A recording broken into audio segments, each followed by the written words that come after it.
अजान के समय मोबाइल फोन चलाने वाले इस वीडियो को आखिर तक जरूर देखें। अजान के समय तो कुरान बंद करने का हुक्म दिया गया, लेकिन अफसोस है उन लोगों पर जो अजान के समय मोबाइल फोन, टीवी और बुरे काम बंद नहीं करते।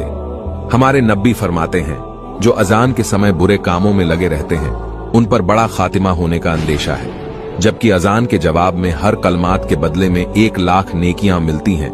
इसी तरह अजान में 15 कलमात हैं। अगर कोई इस्लामी भाई या बहन अजान का जवाब दे तो वो 15,00,000 नेकियां हासिल करेगा। दोस्तों, फैजुल वीडियोस तो आप बहुत शेयर करते हो, वीडियो को शेयर कीजिए। हो सकता है आपके इस शेयर से किसी के दिल में यह बात उतरे, उसका सवाब आपको उम्र भर मिलता रहेगा।